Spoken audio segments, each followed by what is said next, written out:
ശരീരമാസകലം cigarette കുറ്റി കൊണ്ട് കുത്തി നോവിക്കുമ്പോഴും കൈകൾ രണ്ടും ഒടിക്കുമ്പോഴും ആ വേദന സഹിക്കുമ്പോഴും ആ കുഞ്ഞിന് അറിയില്ലായിരുന്നു തൻ്റെ അമ്മയടക്കം ഇതിന് കൂട്ടാണെന്ന്. എന്തിനാണ് തന്നെ ഇത്ര അതിക്രൂരമായിട്ട് തൻ്റെ രണ്ടാനച്ഛൻ അതിക്രൂരമായിട്ട് ആക്രമിച്ചത് എന്നുള്ള ചോദ്യങ്ങൾ ആ കുഞ്ഞിന്റെ മനസ്സിലുണ്ടാകണം. നമ്മൾ സംസാരിച്ച ഓരോരുത്തരും ആ കുഞ്ഞ് പ്രാണൻ രക്ഷപ്പെടുത്താൻ വേണ്ടി ശ്രമിച്ചിരുന്നു എന്നത് നമുക്ക് വ്യക്തമായതാണ്. പക്ഷേ കൃത്യമായിട്ടൊന്ന് സംസാരിക്കാൻ പോലും ആകാത്തത് കൊണ്ട് തന്നെ ആ കുഞ്ഞിന് എന്താണ് തനിക്ക് ചുറ്റിലും സംഭവിക്കുന്നതെന്ന് പറയുന്ന മറ്റൊരാളെ മനസ്സിലാക്കാൻ പറ്റിയില്ല. പക്ഷേ നമ്മളിപ്പോൾ ആ കുഞ്ഞിന്റെ ഓരോ ചിത്രങ്ങളും വീഡിയോകളും ഒക്കെ എടുത്തു നോക്കുമ്പോൾ ആ കണ്ണിലുണ്ട് അവൻ അനുഭവിച്ച വേദന. ഇപ്പോൾ നിൽക്കുന്നത് ആ കുഞ്ഞ് ഉറങ്ങുന്ന മണ്ണിലാണ്, അച്ഛനരികിലാണ് ആ കുഞ്ഞ് ഇപ്പോഴും ഉറങ്ങുന്നത്. ഇന്നും ഈ കുഞ്ഞിനെ കാണാൻ വേണ്ടി ആരൊക്കെയോ ഇവിടെ എത്തിയിട്ടുണ്ട് എന്നതിന്റെ സൂചനയായിട്ട് ഈ കല്ലറയിൽ, ആ 1.5 വയസ്സുകാരന്റെ കല്ലറയിൽ ഒരുപാട് സാധനങ്ങൾ കാണുന്നു.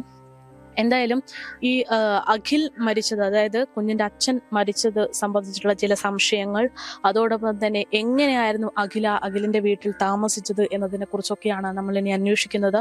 നമ്മളിനി നേരെ പോകുന്നത് അഖിലിന്റെ വീട്ടിലേക്കാണ്. അതായത് ആ കുടുംബത്തിന് ആകെ ഒരു പ്രതീക്ഷയായിരുന്ന ഒരാൾ എന്ന് പറയുന്നത് ഈ കുഞ്ഞാണ്.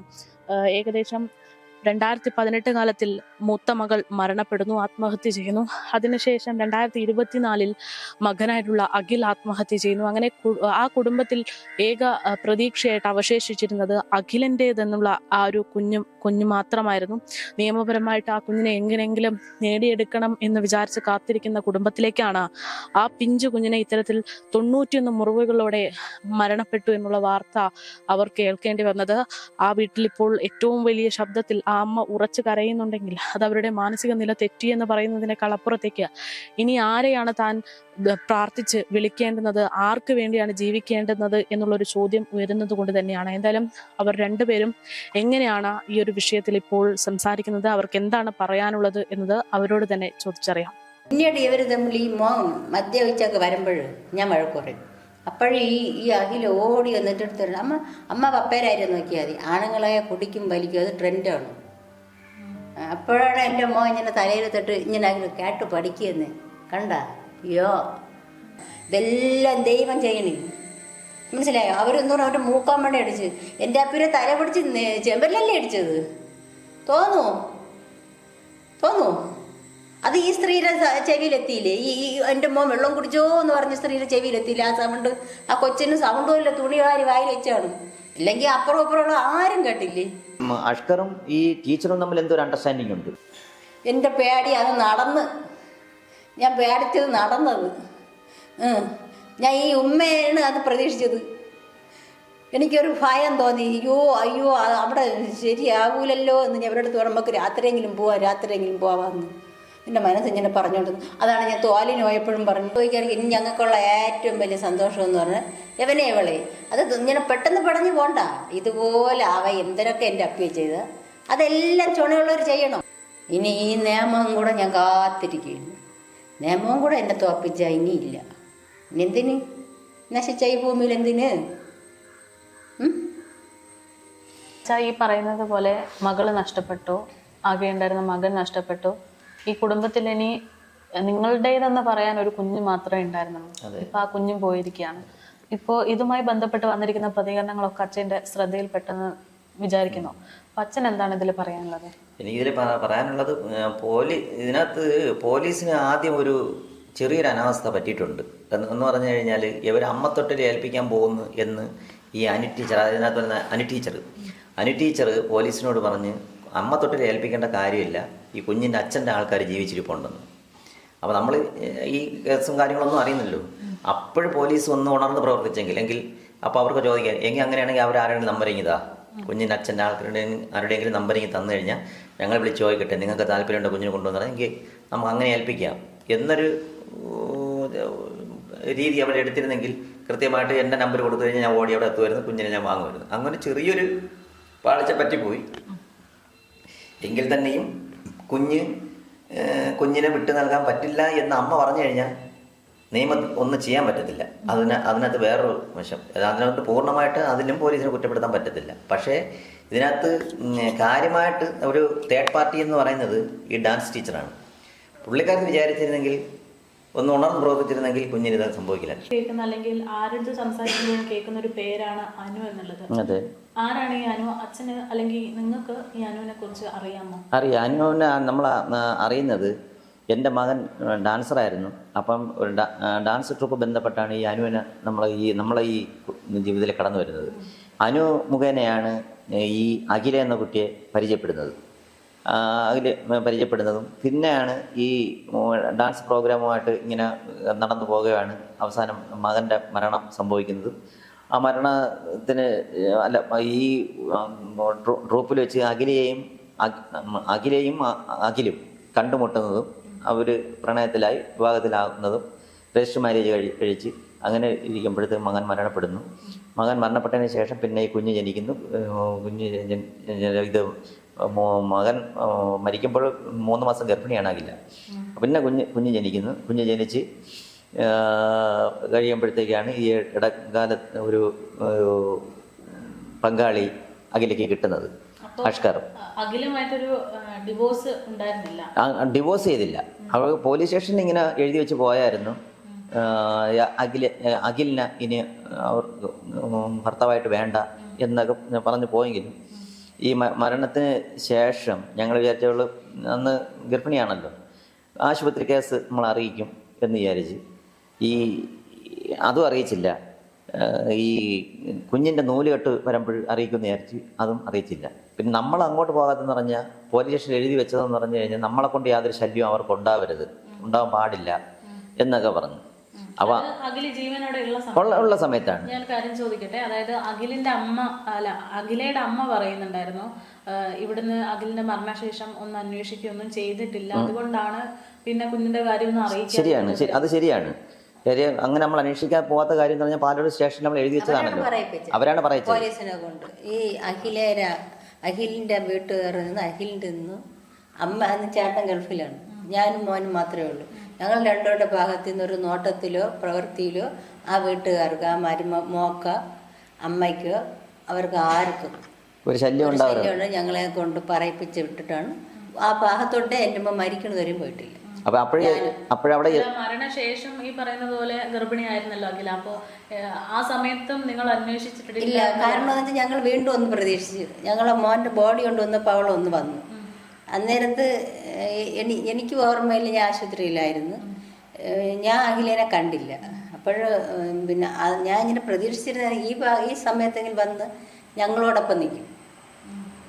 മോനും കൂടെ നഷ്ടപ്പെടുമ്പോൾ ഒരു സ്നേഹം ഉണ്ടാവുമല്ലോ, ഞങ്ങൾക്ക് ആരുമില്ലല്ലോ. അപ്പോൾ പിന്നെ ഞാൻ ചിന്തിച്ചത് ഞങ്ങളോടൊപ്പം നിന്ന് കുഞ്ഞായതിന് ശേഷം അവളൊരു കൊച്ചു കുട്ടിയാണ്, അവൾക്ക് ഒരു നല്ലൊരു വിവാഹം നടത്തി കൊടുത്ത് ആ ബന്ധവും അഖില ഈ കുഞ്ഞുമായിട്ടുള്ളൊരു ബന്ധവും ആയിട്ട് നമുക്കുണ്ടാവുന്നൊരു പ്രതീക്ഷയിലാണ് ഞങ്ങൾ ഈ മോൻ്റെ മരണങ്ങളെല്ലാം മറക്കാൻ ശ്രമിച്ചത്.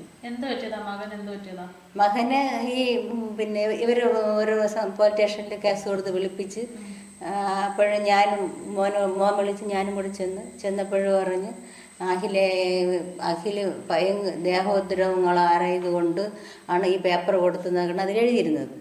അപ്പോഴീ ഈ അപ്പച്ചിരെ ഇവിടെ നിന്നവർക്ക് ഇവിടെ വണ്ടിയില്ലാത്തതുകൊണ്ട് അപ്പച്ചിരെ വീട്ടിൽ പോയി നിൽക്കാമെന്നും പറഞ്ഞാണ് മോനെയും വിളിച്ചുകൊണ്ടാണ് ഇവിടെ നിന്ന് പോണത്. എൻ്റെ ഒരു പട്ടിക്കുട്ടിയും കൊണ്ട് ഈ മോൻ്റെ ഒരു കൂട്ടുകാരൻ്റെ വീട്ടിൽ കൊടുത്തിട്ടാണ് പോണത്. അവർക്ക് എന്തോ എന്ന് പറഞ്ഞാലും അയച്ചു കൊടുക്കാൻ മോൻ്റെ കയ്യിൽ പൈസ ഇല്ല, അതും ജോലിക്കൊന്നും പോയില്ല. അപ്പോൾ ഈ പട്ടിക്കുട്ടിയെ കൊണ്ട് കൊടുത്തിട്ട് അവൾ പറയുന്ന ആഹാരങ്ങൾ വാങ്ങിച്ചു കൊടുക്കാനായിട്ട് ഇവിടെ നിന്ന് എടുത്തുകൊണ്ട് പോവുകയാണ്. അപ്പോൾ ഈ പട്ടിക്കുട്ടി വാങ്ങിക്കാനുള്ള ആൾ പറഞ്ഞ് ആ അമ്മ ഇവിടെ ആയിട്ട് ബന്ധമുള്ള ആളാണ്, ആ അമ്മയുടെ ജീവനാണ് ഈ പട്ടി, ആ അടക്ക് അവൾക്ക് വേണ്ടി ഞാൻ വാങ്ങിക്കുകയാണ്. അതുകൊണ്ട് മോള് നഷ്ടപ്പെട്ട ആ അമ്മയ്ക്ക് ഈ മൃഗങ്ങളോടെയാണ് അവർ സ്നേഹിക്കുന്നത്. അതുകൊണ്ട് അമ്മ അറിയാതെയായിരിക്കും നിങ്ങളുടെ ഈ പട്ടിക്കുട്ടി എടുത്തുകൊണ്ട് വന്നത്. ശരിയാണ്, ഞാൻ തോലടിക്കാൻ പോയാലും കൊണ്ട് അപ്പോഴവർ പൈസ കൊടുത്തു, നിനക്ക് എത്ര രൂപ വേണം, ആ പൈസ അങ്ങ് കൊടുത്തിട്ട് ഈ പട്ടിക്കുട്ടി അവരെ തന്നെ തിരിച്ച് വന്നപ്പോൾ പട്ടിക്കുട്ടിയും കൊണ്ടുവന്നപ്പോൾ അഖില അപ്പച്ചിരെ വിട്ട് പെരിങ്ങമ്പല നിൽക്കുകയാണ്. അമ്മ മാത്രം ഇഞ്ഞ് കൊണ്ടുവന്നു. അതിന് നീ എന്തിന് പട്ടിക്കുട്ടി എടുത്തുകൊണ്ട് പോയത്? അത് അഖിലേക്ക് അത് വേണം, ഇത് വേണം, മറ്റത് വേണം എന്നൊക്കെ പറഞ്ഞ് എൻ്റെ ഇപ്പോൾ പൈസ ഇല്ല എന്ന് പറഞ്ഞു. അങ്ങനെ അത് പറഞ്ഞ് കേട്ട് പിന്നെ മോൻ അവിടെ പോയി കാണും വരും, അങ്ങനെയായിരുന്നു. അങ്ങനെ ആയിരുന്ന സമയത്ത് ഒരു ദിവസം വന്ന് പറഞ്ഞ അമ്മ എന്നെ വേണ്ടെന്നും പറഞ്ഞ് അവർ കേസ് കൊടുത്തിരിക്കുകയാണ്, കൊച്ചെൻ്റെ അല്ല എന്നും പറഞ്ഞു. അങ്ങനെ പോലീസ് സ്റ്റേഷനിൽ വിളിപ്പിച്ച് ഞാനും പോയി പോലീസും പറഞ്ഞ് അഖിലേക്ക് വേണ്ടെന്നാണ് പറയണത്. എനിക്ക് വേണം സാറേ എന്ന് പറയുമോ അങ്ങ് ചാടി നിൽക്കണം. നിന്റെ കൊച്ചും പോലും അല്ലല്ലോ, പിന്നെ നീ എന്തിനും ഇങ്ങനെ നിൽക്കുന്നത്? അത് അവളിവിടെ ജയിക്കാൻ പറഞ്ഞു സാറേ, എൻ്റെ കൊച്ചു തന്നെ എന്ന് മോൻ പറയണം. അവൻ പറയണ ഒന്നും അവിടെ അംഗീകരിക്കുക, അമ്മയും മോളും താമസിക്കണില്ല. പിന്നെ എഴുതി വെച്ച് നമ്മൾ പിരിഞ്ഞു വന്നു. ശരിക്കും ഇവർക്കിടയിൽ എന്തായിരുന്നു പ്രശ്നം? പറയണില്ല. ഈ ഫോൺ അടിച്ച് പൊട്ടിക്കണതേ ഉള്ളു അവളെ ഫോണ്. ഇവിടെ നിന്ന് ബഹളം ഉണ്ടാവാറുണ്ടായിരുന്നു. ഈ ഫോൺ അടിച്ച് ഇങ്ങനെ ഫോൺ എടുത്ത് എറിഞ്ഞ് പൊട്ടിക്കും. വഴക്കായിട്ട് കൂടൂല. ഇവർ വഴക്കൊണ്ട് വെളിയിൽ പോയിട്ടാണ്, പുറത്ത് പോയാൽ ഇല്ല. വീട്ടിൽ ഇവിടെ ഈ വീട്ടിനകത്ത് ഒരു ബഹളം ഇവിടെ ഒന്ന് തിരക്കണം. കാര്യം എന്ന് വെച്ചാൽ ഈ ഭാര്യയും ഭർത്താവുമായിട്ടേ ഈ വീട്ടിൽ ഇവർ തമ്മിൽ വഴക്കൂടിയിട്ടില്ല. ഇവരെപ്പോഴും ഇങ്ങനെ ബൈക്കിൽ പറക്കുകയാണ്. പക്ഷേ ഇത് ഫോൺ അടിച്ച് പൊട്ടിക്കുമ്പോൾ എനിക്കറിയാം. കാര്യം എന്ന് വെച്ചാൽ ഇവളെ കൊണ്ടുവന്ന സമയത്ത് ഇവള് പോയി ബാത്റൂമിൽ നിന്ന് ഫോൺ വിളിക്കണം എനിക്കറിയാം. ബക്കറ്റ് തുറന്നിട്ട് ഒക്കെ സൗണ്ട് ഉണ്ടാക്കിയാണ് ഫോൺ വിളിക്കണം. അപ്പോഴും നമുക്ക് മനസ്സിലായി ഇവിടെ അമ്മേനെ ആയിരിക്കൂല, സഹോദരങ്ങളായിരിക്കൂല. അപ്പം എനിക്കറിഞ്ഞൂടി. പക്ഷേ എനിക്ക് എൻ്റെ മോനോട് പറയാൻ പറ്റൂല. അപ്പോൾ ഇത് മോൻ കണ്ടുപിടിച്ച് കാണും, അല്ലെങ്കിൽ ഇത് വരൂലല്ലോ. അപ്പോഴേ ഇവക്ക് ഈ മോൻ കണ്ടുപിടിച്ച് അങ്ങോട്ടും ഇങ്ങോട്ടും സംസാരമായപ്പോഴേ ഇവക്ക് അവൾ തനിയെ തീരുമാനം എടുത്തിട്ടുണ്ട്, ഇനി ഈ ഭർത്താവ് വേണ്ട. എന്തായാലും അവ അത് കണ്ടുപിടിച്ചായിരിക്കുമല്ലോ. അതാണ് ഞങ്ങൾ ഉറച്ചിരിക്കുന്നത്. അല്ലെങ്കിൽ അവ ആത്മഹത്യ ചെയ്യണതിന് അവൻ പറഞ്ഞ് ചാച്ചി പോയ അമ്മയ്ക്ക് ഞാൻ അമ്മ മനസ്സിലായി, അമ്മയ്ക്ക് ഇനി ജോലി ചെയ്യാനൊന്നിനും പറ്റും. എൻ്റെ അടുത്ത് തൊഴിലുറപ്പിനൊന്നും പോകണ്ട എപ്പോഴും പറയും. ഞാൻ തൊഴിലുറപ്പിന് പോകും. അങ്ങനെ ഇങ്ങനെ എനിക്കൊരു സമാധാനം കിട്ടുമല്ലോ എന്നുള്ളതിൽ ഞാൻ പോകും. പൈസ കൊണ്ട് ഇവർ രണ്ടൊരാവശ്യമൊക്കെ തന്നെ കൊടുക്കണത്. എന്ത് വേണമെന്ന് പറഞ്ഞാലും അവർക്ക് തന്നെ കൊടുക്കണത്. ചോദിക്കുന്ന പൈസയിൽ അവരങ്ങ് കറങ്ങി എപ്പോഴും കറങ്ങി നടക്കണം. അപ്പോൾ ഞാൻ ചിന്തിച്ച് മോക്ക ഒരു ഭാഗ്യം അങ്ങനെ കിട്ടിയില്ല. മോനെങ്കിലും അങ്ങനെ ഒരു ഭാഗ്യം ഉണ്ടല്ലോ. അവരിങ്ങനെ വണ്ടി കയറി പോണത്, അവർ മറിഞ്ഞു പോണത് വരെയും ഞാൻ നോക്കിക്കൊണ്ട് നിൽക്കും. പിന്നെ ഇവിടെ വെച്ച് ഞാൻ അവളെ ഒരുപാട് വഴക്ക് പറയും. പച്ചക്കറി ഒന്നും കഴിക്കൂല, ചീര കഴിക്കില്ല, മുരിങ്ങയില കഴിക്കില്ല, പായ ഒരു വക കഴിക്കില്ല. ഈ ചിക്കനും ഈ മീൻകറി, ഈ ചിക്കനും മീനും മാത്രമേ തിന്നുള്ളൂ. അന്നപ്പോഴും മുട്ട കഴിക്കൂലെന്ന്, പാൽ കുടിക്കില്ല. ഇതൊക്കെ ഞാനാണ് ശീലിപ്പിച്ചത്. പക്ഷേ ഈ ഗർഭിണിയായപ്പോഴും പച്ചക്കറി കഴിക്കാതിരിക്കുമ്പോൾ ഞാൻ നല്ല വഴക്ക് പറഞ്ഞിട്ടുണ്ട്. അമ്മേൻ്റെ അടുത്ത് എങ്ങനെയായിരുന്നു അഖില? നല്ല സ്നേഹത്തിലായിരുന്നു? ഞങ്ങൾ തമ്മിൽ അങ്ങനെയായിരുന്നു. മോനും അങ്ങനെ തന്നെ, ഞങ്ങൾ തമ്മിൽ നല്ല സ്നേഹത്തിൽ. പക്ഷേ ഇത് എൻ്റെ മനസ്സിലുണ്ട്, ഫോണിൻ്റെ കാര്യം എൻ്റെ മനസ്സിലുണ്ട്. എങ്കിലും ഞാൻ സ്നേഹിച്ച കാര്യം നമ്മളെ മോളെ പോലെയല്ലേ വന്നത്. പിന്നെ നമുക്കങ്ങനെ പിന്നെ ഒഴിഞ്ഞുവിടാൻ പറ്റൂലല്ലോ. നമ്മളെ മോള് തെറ്റ് ചെയ്താൽ നമ്മൾ തിരുത്തണ്ടേ. ആ ഒരു ഇതിൽ അതുമല്ല, അവർ തമ്മിൽ വിഷയമില്ലല്ലോ മോളെ. നമുക്ക് അവളെ വെറുക്കാനുള്ളത് ഇതെൻ്റെ മോൻ കണ്ടും പിടിച്ചില്ലല്ലോ. വെറുക്കാതെ തമ്മിൽ വേറൊന്നുമില്ല. പിന്നെ അപ്പുറം ഒന്നും പോകരുത് ഞാൻ പറഞ്ഞിട്ടുണ്ട്. ഇവിടെ തന്നെ ഇരിക്കണം. പക്ഷെ അവർക്ക് അങ്ങനെയല്ല, അവർക്ക് എല്ലായിടവും ഇങ്ങനെ പോകണം. അവർക്ക് വീടിനകത്തിരിക്കുന്നതേ ഇഷ്ടമില്ല. മോനും അങ്ങനെ തന്നെ. പിന്നെ ഞാൻ പിന്നീട് ഇവർ തമ്മിൽ ഈ മോൻ മദ്യപിച്ചൊക്കെ വരുമ്പോൾ ഞാൻ വഴക്ക് പറയും. അപ്പോഴും ഈ അഖിൽ ഓടി വന്നിട്ട് എടുത്ത് തരണം, അമ്മ പപ്പേരായിരുന്നു നോക്കിയാൽ മതി, ആണുങ്ങളായ കുടിക്കും വലിക്കും, അത് ട്രെൻഡാണ്. അപ്പോഴാണ് എൻ്റെ മോൻ ഇങ്ങനെ തലയിൽ തൊട്ട് ഇങ്ങനെ കേട്ട് പഠിക്കുകയെന്ന് കണ്ട. അയ്യോ ഇങ്ങനെയൊക്കെ ആക്കി പിടിച്ച് അവരങ്ങ് പോകും. ഇപ്പോഴെനിക്ക് ചിന്തിക്കണം, അവനെ ഇങ്ങനെ മനഃപൂർവ്വം ഇങ്ങനെ മദ്യവേദനയാക്കി കൊന്നത് തന്നെ, നഷ്ടപ്പെടുത്തരുത് തന്നെ. ഈ അഖിലിന്റെ മരണത്തിൽ അഖിലേക്ക് എന്തെങ്കിലും പങ്കുള്ളതായിട്ട് തോന്നുന്നുണ്ടോ? ഇതിനകത്ത് ആത്മഹത്യ ചെയ്തതാണ്. പക്ഷെ അപ്പോഴും ഇവളെയാണ് വിളിക്കണത് കിടന്ന്, നീ വാടി, നീ വാകിലേ, നീ വാകിലേ, നീ വാകിലേ, നീ വാകിലേ എന്ന് പറഞ്ഞ് എന്നെ ഞാൻ മരിക്കും, ഞാൻ അത് ചെയ്യുന്നു പറഞ്ഞ് അവളെ തന്നെ വിളിച്ചത്. അവൻ്റെ ജീവൻ പോണതുവരെ ആ ഒരു പേര് തന്നെ. ഈ പരിസരത്ത് ഇവിടെ എല്ലാവരും അത് തന്നെ പറഞ്ഞു. അവർ കട്ടുകൊണ്ടിരിക്കുന്നു. ഞാൻ മാത്രം റേഷൻ കടയിൽ പോയോളൂ, മോൻ മാത്രം ഇവിടെ ഉള്ളായിരുന്നു. ഈ പറയുന്നത് പോലെ കുഞ്ഞിന്റെ കാര്യം അറിയാലോ, അഖിലേക്ക് എല്ലാം അറിയാമായിരുന്നു എന്ന് പറഞ്ഞു. അത്രമാത്രം ഒരു ദുഷ്ട മനസ്സായിരുന്നു അഖിലേക്ക് എന്ന് എന്തെങ്കിലും സൂചന കിട്ടിയിരുന്നു എപ്പോഴെങ്കിലും? പിന്നെ അങ്ങനെയില്ല. ഞാൻ കൂടുതൽ അവളെ വിശ്വസിച്ചിരുന്നു. ഇങ്ങനെ ചേട്ടൻ മോനെ നമുക്ക് കൊണ്ടുവരുമെന്ന് പറയുമ്പോഴും ഞാൻ പറയും പാല് കൊടുക്കണം എന്തോ അവൾ പാല് കൊടുക്കുമോ എന്തോ. ഇങ്ങനെ ഡാൻസിനും കൊച്ചിനെ ഇങ്ങനെ അവിടെ ഓരോ വീടുകൾ കിടക്കണമെന്ന് പറഞ്ഞ് ഇവരെ ബന്ധുക്കളെ വീടുകളിൽ. അപ്പോഴും നമ്മുടെ ബന്ധുക്കളെ വീടല്ലേ, അമ്മമ്മ മാമന്മാരൊക്കെ അല്ലേ. പിന്നെ എൻ്റെ മോനും കൂടെ നഷ്ടപ്പെടുന്നു, നല്ലപോലെ നോക്കുമെന്നൊരു ഉറപ്പ് നമുക്കുണ്ടായിരുന്നു. പിന്നീട് ഈ കൊലയാളിയുടെ ഉമ്മയുടെ കയ്യിലെന്ന് പറഞ്ഞപ്പോൾ എനിക്ക് ഒരു സ്വസ്ഥതയില്ല. എന്തോ എനിക്ക് ഉറക്കവും ഇല്ല. ഞാൻ എപ്പോഴും ഇവിടെ പറയും, എനിക്ക് ബാക്കി നിന്ന വീടുകളിൽ നിന്ന് എനിക്കൊരു വിഷയം തോന്നുന്നില്ല. പക്ഷേ ഇത് എൻ്റെ മനസ്സിലങ്ങ് ഫീൽ ചെയ്യാണ്. എന്നും പറഞ്ഞ് ഞങ്ങളിവിടെ നിന്ന് ആടിന് തോലൊടിക്കുമ്പോഴും ഞാൻ പറയും, നമ്മളിങ്ങനെ കഷ്ടപ്പെടുന്ന വെറുതെ ആവും കേട്ടോ.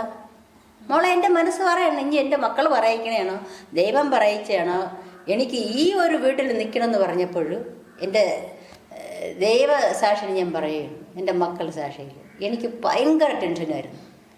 ഞാൻ മരുന്ന് കഴിച്ചിട്ട് പോലും ഞാൻ ഉറങ്ങണില്ല.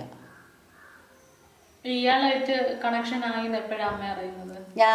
എൻ്റെ ഒരു വലിയ മരുമ ഇവിടെ താമസമുണ്ട്. ആ വലിയ മരുമോൻ്റെ കൊച്ചിൻ്റെ ബർത്ത്ഡേക്ക് ഇവിടെ വന്ന്, എന്നിട്ട് ഇവർ അവിടെ വന്നത് കണ്ടുകൊണ്ട് നമ്മളെ വീടിൻ്റെ ചുറ്റുവട്ടത്ത് ഞങ്ങളെ ബാക്കിയുള്ള ബന്ധുക്കളും വിളിച്ചും കൊണ്ടുപോയി ഫോട്ടോ ഒക്കെ എടുത്ത് ആണ് വിട്ടത്. അപ്പോഴും പിന്നെ കണനെ പോലെ തന്നെ കൊച്ചെന്ന് അവിടെ ഉള്ളവർ പറയുമ്പോൾ അവരെ വിളിച്ച് ബാക്കിലോട്ട് നിർത്തിയിട്ടും അങ്ങനെ ചേട്ടൻ്റെ ഉപരിത്തി പറയല്ലേ അത് ഇഷ്ടമില്ല എന്ന് പറയുമായിരുന്നു. നമ്മൾ ആ ടീച്ചറിലേക്ക് വരികയാണെങ്കിൽ ഈ കുഞ്ഞിൻ്റെ കാര്യം എന്തെങ്കിലുമൊക്കെ ചേട്ടനായിട്ട് ഡിസ്കസ് ചെയ്തിരുന്നു, അങ്ങനെ ചില കാര്യങ്ങളൊക്കെ നമ്മൾ കേൾക്കുന്നുണ്ടായിരുന്നു. അതായത് കുഞ്ഞിനെ നിങ്ങൾക്ക് തരാമെന്ന് പറയുന്നത് തന്നെ ഈ ടീച്ചറാണ് എന്നുള്ള രീതിയിൽ കേട്ടിരുന്നു. അത് സത്യമാണോ? സത്യമാണ്. കുഞ്ഞിനെ ഇത് അമ്മത്തൊട്ടിൽ ഏൽപ്പിക്കാൻ പോവുകയാണ് എന്ന് പോലീസ് സ്റ്റേഷനിൽ പറഞ്ഞപ്പോൾ ടീച്ചറാണ് പറഞ്ഞത്, കുഞ്ഞിനെ അങ്ങനെ അമ്മത്തൊട്ടിൽ ഏൽപ്പിക്കേണ്ട കാര്യമില്ല, കുഞ്ഞിൻ്റെ അച്ഛൻ്റെ ആൾക്കാർ ജീവിച്ചിരിപ്പുണ്ട്, അവ ഏൽപ്പിച്ചാൽ മതി എന്ന് പറഞ്ഞു. അങ്ങനെ എൻ്റെ ഒരു സുഹൃത്തിനെയാണ് ആദ്യം ഈ ഡാൻസ് ടീച്ചർ വിളിക്കുന്നത്. ആ സുഹൃത്താണ് എന്നോട് വിളിച്ച് ചോദിക്കുന്നത്, ഇങ്ങനെ ഒരു വിഷയമുണ്ട്, കുഞ്ഞിനെ അമ്മത്തൊട്ടിൽ ഏൽപ്പിക്കാൻ പോകണം, നിനക്ക് ഏറ്റു വളർത്താൻ. ഞാൻ പറഞ്ഞു, ഞാൻ രണ്ടുപേരും സ്വീകരിക്കാൻ ഞാൻ തയ്യാറാണ്, കുഞ്ഞിനെ അമ്മക്ക് തന്നാൽ മതി, അവർക്കൊരു ബുദ്ധിമുട്ടില്ലാത്ത രീതിയിൽ നമ്മൾ വളർത്തിക്കൊള്ളാം എന്നിങ്ങനെ പറഞ്ഞു. പിന്നെയാണ് ഈ ടീച്ചർ ഞാൻ വിളിച്ച ഫോൺ എടുക്കാതെയായി, പിന്നെ ഇത് എന്നെ വിളിക്കാറില്ല. ഈ നിമിഷം വരെ ഈ കുഞ്ഞിന് ഇത്രയും ഒരു കടന്ന് ഈ ആൾക്കാരെല്ലാം നമ്മൾ ഫോൺ വഴിയും ഇവിടെ വന്ന് ചേർന്നവരൊക്കെ ഉണ്ട്. ഈ ടീച്ചർ ഇതേ വരെ ഈ നിമിഷം വരെയും ഇവിടെ വരികയോ എന്നെ ഫോൺ വിളിച്ച് ചോദിക്കുകയോ എന്താണെന്ന് ചെയ്തിട്ടില്ല. അതാണ് അതിൻ്റെ സത്യം. പിന്നെ ഈ കുഞ്ഞിന് കർമ്മങ്ങളെല്ലാം കഴിഞ്ഞ ശേഷമാണ് ഈ അഷ്കറിൻ്റെ കൂട്ടുകാരൻ പറഞ്ഞത്,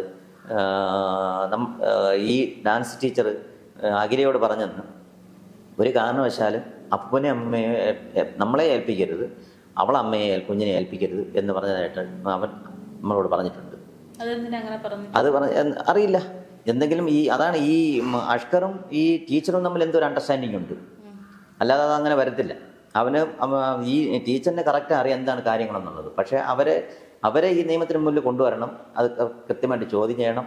ഈ പല കുട്ടികളും ഈ ഡാൻസ് ഗ്രൂപ്പിൽ നിന്ന് വഴിതെറ്റിയിട്ടുണ്ട്, പല കുട്ടികളും വഴിതെറ്റി പോയിട്ടുണ്ട്.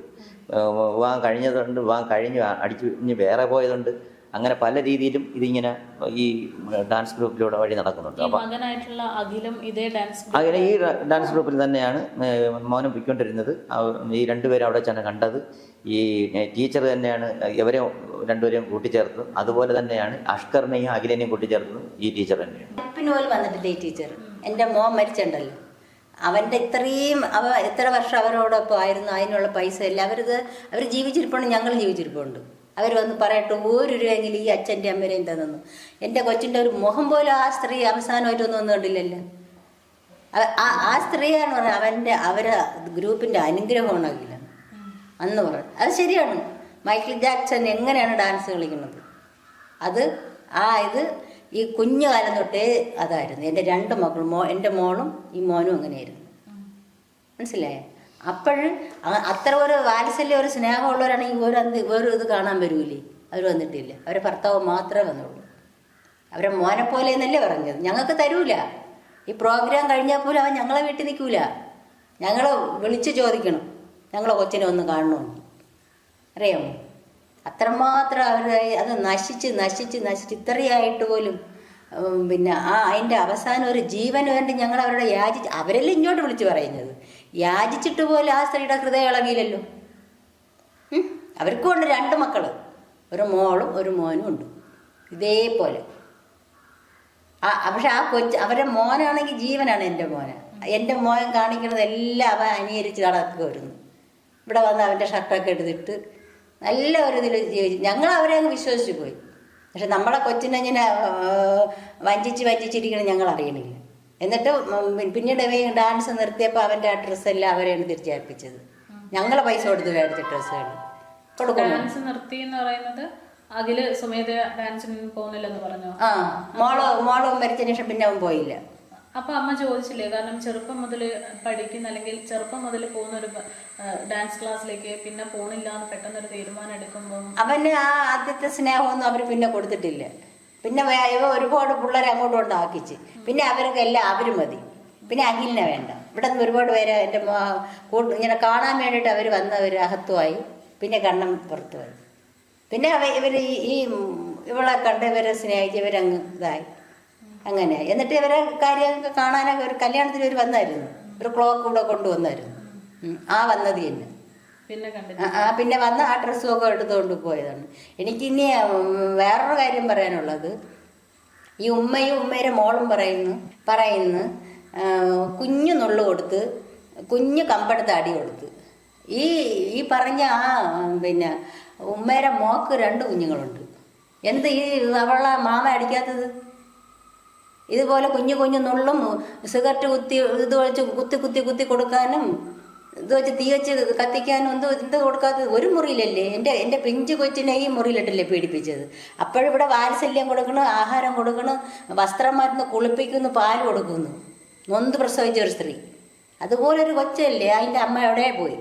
ആ കൊച്ചവിടെ കിടന്ന് യാചിക്കാൻ പോലും പറ്റില്ല. ഈ കഴുത്തിൽ കുരുക്ക്, ഈ കൈ രണ്ടും ഇങ്ങനെ ഇരിക്കുന്നു. ഇങ്ങനെ ചാട്ടി വന്ന് എഴിക്കാൻ പോലും പറ്റില്ല. അവിടെ ഓടിച്ചാടി കിടക്കുന്ന അവളെ മക്കളെ അവൾ കരുതുന്നു. അവളെ കണ്ടല്ലേ കൊച്ചു കമ്പിട്ടടിക്കണത്. അവൾ ആ കൊച്ചുവിനെ അവൾ അടിക്കുമോ? അവളെ ഈ ഉമ്മ അടിക്കുമോ? ആ ഉമ്മയുടെ ശരീരത്ത് അവളെ ശരീരത്തിൽ ഇതുപോലെ വെച്ച് പൊള്ളിപ്പിക്കട്ട്. ഞാനൊന്ന് പൊള്ളിച്ച് രസിക്കട്ടെ. ഈ അമ്മയ്ക്ക് അങ്ങനെയെങ്കിലും ഒരു ആശ്വാസം തരാൻ പറ, വന്ന് നിൽക്കാൻ പറ ആശ്രയുടെ അടുത്ത്. അമ്മ ഈ പറയുന്ന പോലെ കുഞ്ഞിനെ എപ്പോഴെങ്കിലും കണ്ടിരുന്നോ നേരിട്ട്? എൻ്റെ മോനെ ആദ്യമായിട്ട് അവസാനം കണ്ടെന്ന് പെട്ടിയിലാക്കിയാണ്. ഈ ഉമ്മയെന്ന് പറയണ അവർ സ്ത്രീയല്ല, പിന്നെ എൻ്റെ അമ്മയെ പോലും പ്രായമുള്ളവരല്ലേ. അതുകൊണ്ട് ഞാൻ പറഞ്ഞത്, ആ ഒരു സ്ത്രീ ഇങ്ങനെ ഒരു മോനെ ജന്മം കൊടുക്കാതെ ഇരുന്നെങ്കിൽ ഞങ്ങൾക്കത് സംഭവിക്കില്ലായിരുന്നു. മനസ്സിലായോ? അവർ പറഞ്ഞു കുഞ്ഞു നുള്ളു അങ്ങനെ പൊത്ത് എൻ്റെ പൊന്നുമോൻ്റെ മുഖം ഇവർ കണ്ടില്ലേ? അത് പുതിയ മുറിവുകളല്ല, പഴക്കമുള്ള മുറിവുകളാണ് ഇവിടെ അത്രയും സിഗരറ്റ് കൊണ്ട്. അതും കുഞ്ഞാണ് മോളെ. ഞങ്ങൾക്ക് തന്നെ ഒരു പൂച്ചക്കുട്ടി എവിടെ വീണാൽ സഹിക്കൂല. ഞങ്ങൾ ആ സൗണ്ട് കേൾക്കും. അതിൻ്റെ ഒരു സ്വഭാവ രീതി മാറുമ്പോൾ അറിയാം. അവൻ എന്തിനീ ത്യാഗം അനുഭവിക്കണം? കണ്ടോ എൻ്റെ കൊച്ചിന്? കണ്ടും കൊണ്ട് അവളെയല്ലേ ഏറ്റെടുത്തത്. അവളെയാണ് നോക്കാനുള്ളത്. ഞങ്ങൾ അവൻ്റെ കൂടെ യാചിക്കുകയാണ്. അവൻ തരാൻ ഞാൻ ഇന്നടുത്ത് വണ്ടി ഓടെയാണ്. ഇതൊക്കെ ഞാൻ ഇവിടെ കേട്ടുകൊണ്ട് മുറി കിടക്കുകയാണ്. ഇവർ ഫോണിൽ സംസാരിക്കണത്. അത് അങ്കളെ ഞാൻ എന്നെ സ്ഥലത്ത് നിന്ന് വണ്ടി ഓടെയാണ്. ഞാൻ വണ്ടി ഓടിയിട്ട് നാട്ടിൽ വന്ന ഉടനെ കുഞ്ഞിൻ്റെ കാര്യത്തിൽ തീരുമാനം എടുക്കുക. പിന്നെ ഇവർ വിളിക്കുമ്പോഴും ഈ ഡയലോഗ് തന്നെ അവൻ പറയാണ്, ഞാൻ ഇന്നടുത്ത് നിൽക്കുകയാണ്, ഞാൻ അവിടെ വന്നിട്ട് ഇതിനൊരു തീരുമാനം എടുക്കാം അങ്കളെ. പിന്നെ ഒരു ദിവസം ഇവർ വിളിച്ചപ്പോൾ അങ്കളെ ഞാൻ അത് പൂർണ്ണമായിട്ടും വിട്ടു തരൂല അങ്കളെ. അപ്പോഴും ചേട്ടൻ പറഞ്ഞു നിങ്ങൾക്ക് ഇവിടെ വരാം, മോനെ കാണാൻ കൊണ്ടുപോവാൻ വരാം. ഇനി ഇതിൻ്റെ അപ്പുറം നിങ്ങൾ എന്താണ് പറയുന്നത്? അത് അങ്കളെ കോടതിയിൽ കിടക്കുന്ന ആ കേസ് ഒന്ന് നിങ്ങൾ തമ്മിൽ ഒന്ന് ഒത്തീർപ്പാക്കാൻ പറ്റും. അപ്പം ചേട്ടൻ ചോദിച്ച് കോടതിയിലെ കേസ് വേറെ, കുഞ്ഞിൻ്റെ കാര്യം വേറെ. കോടതിയിലെ കേസും കുഞ്ഞിൻ്റെ കാര്യമായിട്ട് ബന്ധപ്പെടേണ്ട കാര്യം തോന്നുന്നു. കോടതിയിൽ അഖിലെ കൊടുത്തിരിക്കണ് അറ്റാച്ച് മാത്രമല്ല 2 ലക്ഷം രൂപ എൻ്റെ മോന് പോക്കറ്റ് മണി, 25 കൊല്ലം ഉരുപ്പടി, 1 ലക്ഷം രൂപ വരെ ഫർണിച്ചർ സാധനം, 1 ലക്ഷം രൂപ വരെ പ്രസൻറ്റേഷൻ, ഇത്രയും എൻ്റെ ഈ ഭവനത്തിൽ കൊണ്ടുവന്നു. അഖില കൊണ്ടുവന്നു പറയണം കേസ് കൊടുത്തിരിക്കുന്നത്. തിരിച്ചു കിട്ടാൻ വേണ്ടിയിട്ട് ഈ അവകാശത്തിന് വേണ്ടിയിട്ടാണ് കേസ് കൊടുത്തത്. ബുധനാഴ്ച 10-ാം തീയതി കേസ് ഇരിക്കുകയാണ്. അവിടെ കോടതി കൊടുത്തിരിക്കണമെങ്കിൽ അഖില ഇവിടെ ആയിരുന്ന അഖിലടുത്ത് ഗർഭിണിയായപ്പോഴും ഞാൻ ഏറ്റവും വലിയ ചീത്തയും വിളിച്ചിട്ട് പറഞ്ഞു, പോയി കൊണ്ടുപോയി 5 ലക്ഷം രൂപ പ്രസവത്തിന്. അങ്ങനെയും കൂടെ 1.5 വർഷമായി കേസ് കൊടുത്തിട്ട് ഇതേവരെ അവർക്ക് കേസ് അവര് അറ്റൻഡ് ചെയ്തിട്ടില്ല. ആ കേസ് ഒത്തീർപ്പ എവനും തോന്നുന്ന കാര്യം അത് അഖില പറയണില്ലല്ലോ. അമ്മ ഈ കുഞ്ഞിനെ ഞങ്ങൾക്ക് തരണമെങ്കിൽ ഞാൻ കൊടുത്ത ആ കേസ് ഒന്ന് ഒഴിവാക്കുമെങ്കിൽ കുഞ്ഞിനെ നമുക്ക് തരാം. അത് അഖിലയുടെ കാര്യമല്ലേ. അതിൽ ഇവൻ കയറി സംസാരിക്കേണ്ട ഇവൻ എന്തോന്ന് യോഗ്യതയാണ്? അതാണ് ഞാൻ ചോദിക്കുന്നത്. എനിക്ക് മനസ്സിലാവണില്ല. അവൻ ഇങ്ങോട്ട് പറഞ്ഞതാണ് പൂർണ്ണമായിട്ട് കൊച്ചിലോട്ട് തന്നെ. അപ്പോഴേ ഈ കേസ് നമ്മൾ ഒഴിവാക്കാൻ പറഞ്ഞില്ല. പിന്നെ കൊച്ചിൻ്റെ കാര്യം അങ്ങ് ഉപേക്ഷിക്കാം. പിന്നീട് അവൻ ഫോൺ എടുക്കൂല. പിന്നെ ഞങ്ങളെ വീണ്ടും ഇവളുടെ ഒരു മാമ മോഹിപ്പിച്ചെന്ന്. ഞാൻ എറണാകുളത്ത് നിൽക്കുകയാണ്. ഞാൻ ഇന്ന് വന്ന ഉടനെ കൊച്ചിൻ്റെ കാര്യം തന്നെ. അഖില ഇവിടെ ഇല്ല, അഖില ഡാൻസ് പ്രോഗ്രാമിന് പോയിരിക്കുകയാണ്. ഞാൻ വന്ന ഉടനെ നിങ്ങൾക്ക് അങ്ങ് എടുത്തിട്ട് തരാം. അവർക്കൊക്കെ അല്ലേ അറിയണം ഇങ്ങനെ പല വീടുകളിലാണ് ഈ അമ്മ കേസ് കൊടുത്തത്. ഈ കുഞ്ഞ് കൈ ഒടിഞ്ഞെന്നൊക്കെ അഖിലേരെ അമ്മ കൊണ്ട് നെടുമങ്ങാട് സ്റ്റേഷനിൽ കേസ് കൊടുത്തൊക്കെ ഇത് ഈ മൊബൈൽ വഴിയാണ് ഞങ്ങൾ കേട്ടിട്ടുള്ളത്. ഞങ്ങൾ അറിഞ്ഞിട്ടില്ല. ഞാൻ അഖിലേരെ അമ്മേനെ കാണുന്നത് എൻ്റെ കുഞ്ഞുമോ മരിച്ചപ്പോൾ കൊണ്ടുവന്നതാണ്. അവർ വന്ന് അടുത്തിരുന്ന് കരഞ്ഞാണ് ഞാൻ അഖിലേരെ അമ്മേനെ കണ്ടത്. ഈ അഷ്കറിനോട് ആദ്യമായിട്ട് ചേട്ടൻ എപ്പോഴാണ് ചേട്ടൻ സംസാരിക്കുന്നത്? ആദ്യമായിട്ട് ഞാൻ സംസാരിക്കുന്ന ഒരു 3 മാസങ്ങൾക്ക് മുമ്പ് ഇതേപോലെ ഞാൻ പറഞ്ഞല്ലോ, അനി ടീച്ചർ പറഞ്ഞല്ലോ, അനി ടീച്ചർ പറഞ്ഞ് നിങ്ങൾ കുഞ്ഞിനെ തരാമെന്ന് പറഞ്ഞിട്ട് പിന്നെ ടീച്ചർ വിളിക്കാത്തതുകൊണ്ട് ഞാൻ അങ്ങോട്ട് ടീച്ചറെ വിളിച്ച് ടീച്ചറാണ് പിന്നെ പറഞ്ഞത് അഖിലയോടും അഖിലയുടെ ഭർത്താവിനോടും ഇപ്പോഴുള്ള ഭർത്താവിനോട് സംസാരിക്കുന്നത് പറഞ്ഞിട്ട് അവരാണ് ഫോൺ നമ്പർ തരുന്നത്. അങ്ങനെ ആ ഫോൺ നമ്പറിൽ വിളിച്ചാണ് ഞാൻ ആദ്യമായിട്ട് അഷ്കറിനോട് സംസാരിക്കുന്നത്. അഷ്കറിനോട് സംസാരിച്ചപ്പോൾ ഇങ്ങനെയാണ് പറഞ്ഞത് കുഞ്ഞിനെ പൂർണ്ണമായിട്ട് വിട്ടുതരാൻ പറ്റില്ല, കുഞ്ഞിനെ പൂർണ്ണമായിട്ട് വിട്ടുതരാൻ പറ്റില്ല എന്ന് പറഞ്ഞു. ഞാൻ പറഞ്ഞു പൂർണ്ണമായിട്ട് വേണ്ട, അഖിലേക്ക് എപ്പോഴും വേണം ഇവിടെ വന്ന് കുഞ്ഞിനെ കൊണ്ടുപോകാം, കാണാം, അത് നിയമവശം വേണമെങ്കിലും നിങ്ങൾക്കത് ചെയ്തു വെച്ചിട്ട് നിങ്ങൾ തന്നാൽ മതി. ആദ്യം ഞാൻ 3 ദിവസം ഞാനിപ്പോൾ ദൂരെ ഇവിടെ വണ്ടി ഓടാൻ പോയിരിക്കുകയാണ്, പോയിട്ട് വന്നിട്ട് നമുക്ക് അതിനെക്കുറിച്ച് സംസാരിക്കാമെന്ന് പറഞ്ഞിട്ട് ഒരാഴ്ച കഴിഞ്ഞിട്ടും വിളിക്കുന്നില്ല. അങ്ങനെ ഇതിന് നിരന്തരം ഇങ്ങനെ പറഞ്ഞും വിളിച്ചു ഒക്കെ 3 മാസം കൊണ്ട് ഇതിൻ്റെ പുറകെ ആയിരുന്നു. അയാൾ എപ്പോഴും ദേഷ്യത്തിൽ സംസാരിച്ചിട്ടുണ്ടോ? എൻ്റെ കൂടെ ദേഷ്യത്തിൽ സംസാരിച്ചിട്ടില്ല. പക്ഷെ ഞാൻ അവളെ ഫോൺ വിളിച്ച് സംസാരിക്കുമ്പോൾ അവളോട് ദേഷ്യപ്പെട്ട് ഇപ്പോൾ പുറകെ നിന്ന് പ്രോമിറ്റ് ചെയ്യുന്നതായിട്ട് ഞാൻ കേട്ടിട്ടുണ്ട്. പിന്നെ ഈ ടീച്ചർ പറഞ്ഞ് പിന്നെ ഈ കൊലയാളിക്ക് അവൻ്റെ പേര് പോലും ഞാൻ വിളിക്കൂല, അവൻ കൊലയാളിയല്ലേ, കശാപ്പുകാരൻ. ഈ കശാപ്പുകാരന് കാണുമ്പോൾ എൻ്റെ മോന് ഭയങ്കര പേടിയാണെന്ന്, അവൻ്റെ സൗണ്ടേ ഇഷ്ടമില്ല. അപ്പോൾ ചേട്ടൻ ചോദിച്ചാൽ അതെന്ത്, അത് വലിയ സൗണ്ട് ആയതുകൊണ്ടാണ്. എവൻ കൊച്ചിനെ ഇങ്ങനെ പീഡിപ്പിക്കണോണ്ടല്ലേ കൊച്ചു ഭയക്കണത്. അവൾ പറഞ്ഞുണ്ടാക്കിയാണ് അത്. അവൻ ഈ കശാപ്പുകാരൻ്റെ സൗണ്ട് വലിയ സൗണ്ടാണ്, അതുകൊണ്ടാണ് കൊച്ചിന് ഭയം. അതായത് ഈ സംഭവമൊക്കെ ഉണ്ടാകുന്നതിന് മുമ്പേ ടീച്ചർ ചേട്ടനോട് പറഞ്ഞിട്ടുണ്ട് കുഞ്ഞിനെ പേടിയാണ് പറഞ്ഞിട്ടുണ്ട്. കുഞ്ഞിനെ ഭയങ്കര പേടിയാണ്, അവനായിട്ട് അടുക്കുന്നില്ല, അവന് വല്ലാത്തൊരു ബാസുള്ള സൗണ്ടാണ്, അതുകൊണ്ടാണ് കുഞ്ഞടുക്കാത്തതെന്നാണ് ടീച്ചർ എന്നോട് പറഞ്ഞത്. അതുപോലെ തന്നെ ഈ അഷ്കറിൻ്റെ ഇപ്പം ഞാൻ ഈ മീഡിയ വഴി കണ്ടിട്ടുണ്ട്, അവരെ സംസാര രീതി എല്ലാം കണ്ടിട്ടും പൂർണ്ണമായിട്ടും ഈ അഷ്കറിൻ്റെ ഉമ്മയ്ക്കും സഹോദരിക്കും ഇന്നത് പങ്കുണ്ട്. അതേപോലെ ഈ ഡാൻസ് ടീച്ചറിനെ ഇപ്പം ഒഴിവാക്കി നിൽക്കുന്നത് ഇത് ഇനിയും ടീച്ചർ അവരെ ഞാൻ ഉൾപ്പെടുത്തി കേസ് ഒരു സമഗ്രമായി അന്വേഷിച്ചില്ല എന്നുണ്ടെങ്കിൽ ഇനിയും ഇതുപോലെ ഈ ട്രൂപ്പിൽ നിന്ന് പിള്ളേർ വഴിതെറ്റും, അത് ഉറപ്പാണ്, യാതൊരു സംശയമില്ല. ചേട്ടൻ നമ്മൾ കുറച്ചുകൂടി ഡീപ്പായിട്ട് ചോദിക്കുകയാണെങ്കിൽ ഈ ടീച്ചർ ആദ്യമായിട്ട് ചേട്ടനാണോ വിളിക്കുന്നത്? എങ്ങനെയാണ്, ഇങ്ങോട്ടായിരുന്നോ കോൾ വരുന്നത്? ആദ്യമായിട്ട് ഞാൻ വിളിക്കുന്നത് ടീച്ചർ എൻ്റെ തൊട്ട് വീടിനടുത്തുള്ള സുഹൃത്തിനെയാണ് വിളിക്കുന്നത്. എൻ്റെ നമ്പറില്ല ടീച്ചറിന്. അപ്പോൾ ആ സമയത്ത് ടീച്ചർ വിളിക്കാനുണ്ടായ ഒരു കാരണം എന്താണ്? നിങ്ങൾ ഇങ്ങനെ കുഞ്ഞിനെ വേണം എന്നുള്ള ഒരു ആവശ്യം ഉന്നയിച്ചത് അല്ല, നമ്മൾ ഉന്നയിച്ചതുകൊണ്ടല്ല, ഇവര് പോലീസ് സ്റ്റേഷനിൽ കേസ്, നെടുമങ്ങാട് പോലീസ് സ്റ്റേഷനിൽ കേസായി, അമ്മ തൊട്ടിൽ ഏൽപ്പിക്കാൻ പോവുകയാണ് എന്നവിടെ പറഞ്ഞെന്ന് പറയുന്നു.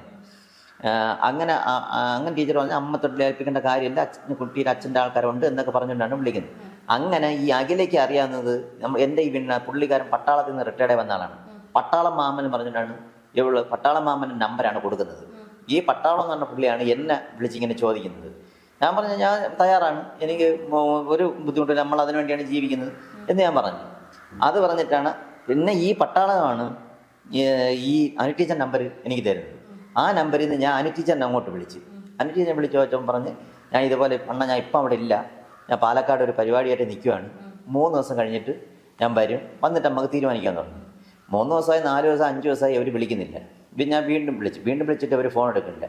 അങ്ങനെ വേറെ നമ്പറിൽ നിന്ന് വിളിച്ചപ്പോഴത്തേക്ക് അവർ ഫോൺ എടുത്തപ്പോൾ ഞാൻ ഇങ്ങനെ ചോദിച്ചപ്പോൾ പറഞ്ഞ് അത് അണ്ണ ഈ അഖിലയോടും അഖിലയുടെ ഇപ്പോഴത്തെ ഭർത്താവിനോടും സംസാരിക്കും. ഞാൻ പറഞ്ഞു നമ്പർ ഇതാ.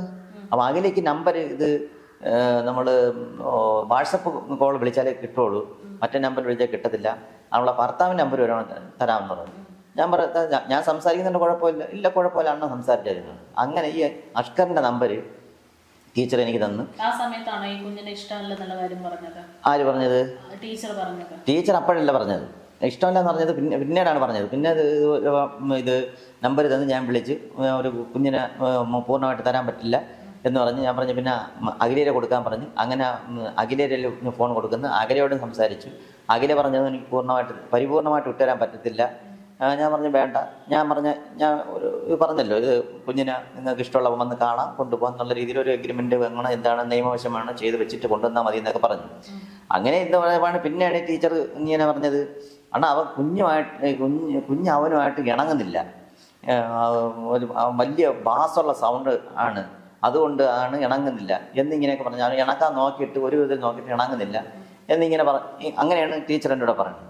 അതിനുശേഷമൊക്കെ പിന്നെ ആയപ്പോഴും പിന്നെ ടീച്ചർ ഞാൻ വിളിച്ചാൽ ഫോൺ എടുക്കാറില്ല.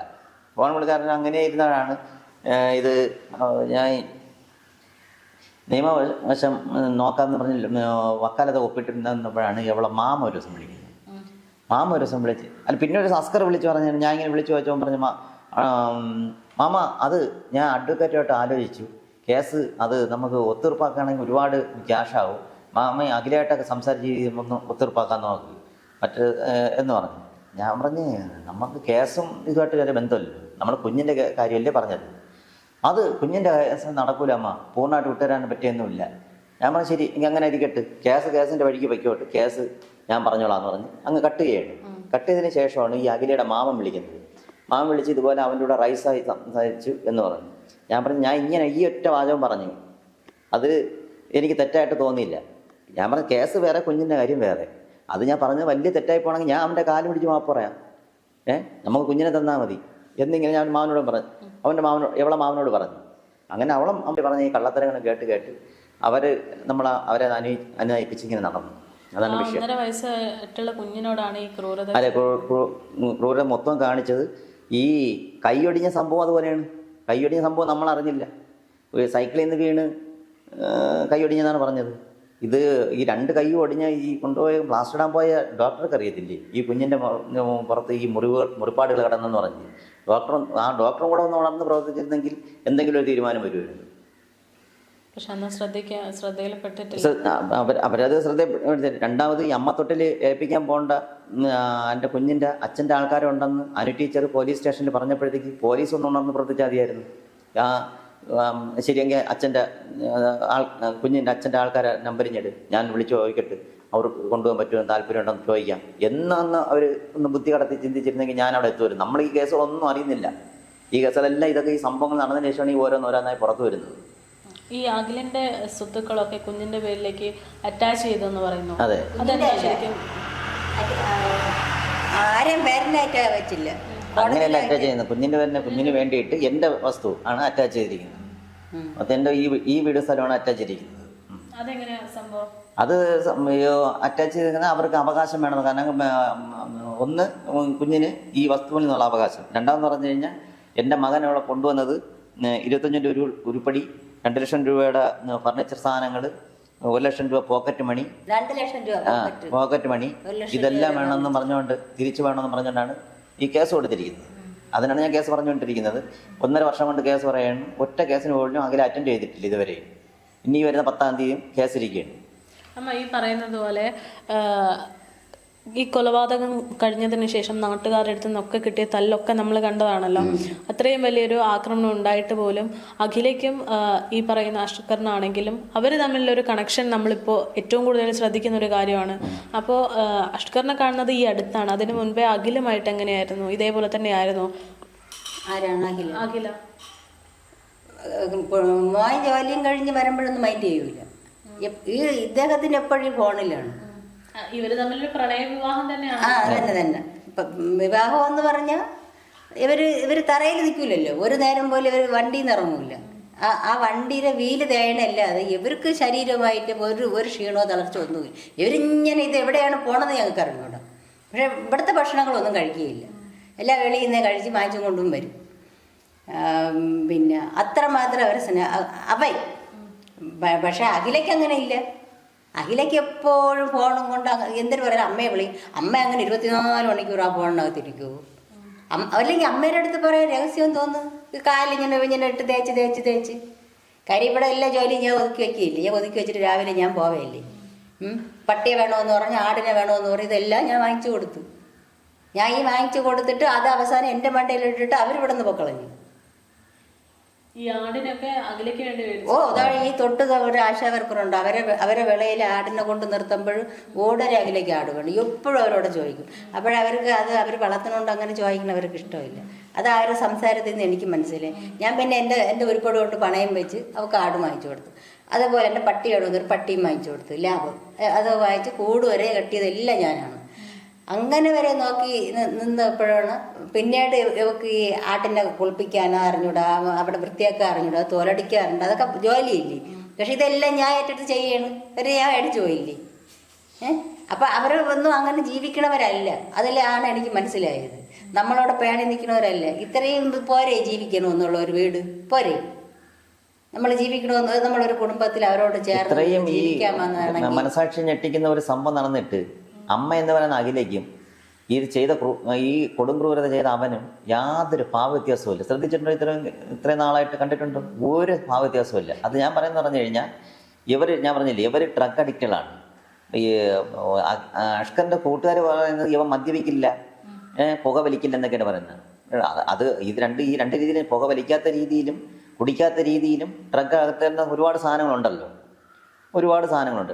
സിഗരറ്റ് മേടിക്കണെന്തിനീ വലിക്കാത്തവൻ? എൻ്റെ അപ്പീനെ പൊള്ളിക്കാൻ മാത്രം സിഗരറ്റ് കുറ്റികളെ അതിട്ടാണ്. അതിന് വേണ്ടിയിട്ട് മാത്രമാണ് അത് ചെയ്തത്. രണ്ടാമത് ഈ അഖിലയും അതുപോലെയല്ല.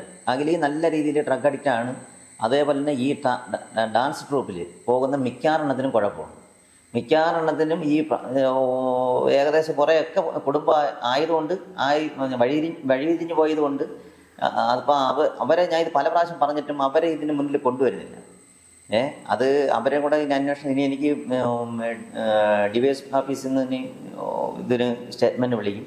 അപ്പോഴും ഞാൻ സാറിനോട് ഞാൻ ഈ കാര്യം പറയാം. 1-2 പ്രാവശ്യം പറഞ്ഞു, മീഡിയക്കാരോട് പറഞ്ഞിട്ടും അത് ഇപ്പോൾ അവർ അതിനകത്ത് വെക്കുന്നത്. കാരണം വെച്ചാൽ ഇവൻ കുറ്റമായിട്ട് കഴിഞ്ഞല്ലോ, അതുകൊണ്ട് ഇവർക്ക് ഇനി വേറെ പുതിയ പ്രതിയെ പിടിക്കേണ്ട ആവശ്യമില്ല. കാര്യം ഞങ്ങളിത് പറഞ്ഞെന്തിനു നോക്കളെ, നമ്മളെ മക്കളെ നഷ്ടപ്പെട്ട് ഇനി അതിൽ കുറേ കുട്ടികൾ അവളെ കസ്റ്റഡിയിലായിപ്പോയി. പെൺകുട്ടികളും ആൺകുട്ടികളും ഉണ്ട്. ആ അമ്മമാർക്ക് ഞങ്ങൾക്ക് ഇത്രയും പിടിച്ചു നിൽക്കാൻ ദൈവശക്തി തന്നു. എല്ലാ അമ്മമാർക്കും അത് കിട്ടൂല. 9 വർഷം കൊണ്ട് ഞാൻ കരയുകയാണ്. ഇതിലൊരു ചാനലിൽ ഒരു പയ്യൻ മൊബൈലിട്ടിരിക്കുന്ന മന്ത്രിയോട് ചിരിച്ചും കൊണ്ട് നിന്നു. 9 വർഷം കൊണ്ട് ഒരു മോള് മരണപ്പെട്ട ആ അമ്മ കരഞ്ഞ് കണ്ണുനീര് അത്രയും നീരും വെള്ളം ഇപ്പോഴും വന്ന്. പിന്നെ 2 വർഷം കൊണ്ട് ഒരു മോൻ്റെ വേണ്ടിയും കരഞ്ഞ്. അപ്പോഴേ എൻ്റെ വീട്ടിലൊരു ദൈവം വന്ന ഒരു മന്ത്രി എന്നെ ആശ്വസിപ്പിക്കാൻ വരുമ്പം കണ്ണുനീരും അല്ല ചിരിയും അല്ല. അത് ഞാൻ ചെയ്ത ഏറ്റവും വലിയ തെറ്റ്. ഒരു മോള ഒരു ഇത് കിട്ടും. അത് എൻ്റെ ഒരു അടുത്ത ബന്ധു പറഞ്ഞു, ഇങ്ങനെയും പറഞ്ഞ്. അപ്പോഴും ഞാൻ പറഞ്ഞു, മക്കളൊന്നും തിരിച്ചിട്ടില്ല, അമ്മയ്ക്ക് ഇതൊന്നും അറിഞ്ഞുകൂടാ. ഞാൻ നല്ല ഇട്ട് കൊടുത്ത അമ്മേരെ വേദനകൾ ഞങ്ങൾക്കല്ലേ അറിയാവൂ. അങ്ങനെയാണ്.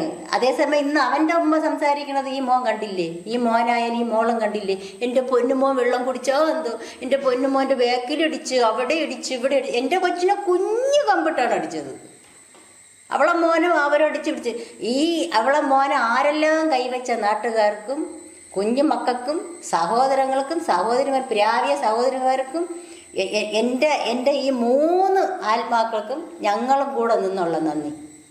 സത്യം എത്രമാത്രം അവരെയൊക്കെ പുകഴ്ത്താമോ അത്രയും ഞാൻ പുകഴ്ത്തും. എൻ്റെ ആയുസ്സുള്ള കാലം എന്തെന്നാ ഇതെല്ലാം ദൈവം ചെയ്യണേ, മനസ്സിലായോ? അവരൊന്നും അവരുടെ മൂക്കാൻ വേണ്ടി അടിച്ച് എൻ്റെ അപ്പിനെ തല പിടിച്ച് ചെമ്പല്ലല്ലേ അടിച്ചത്.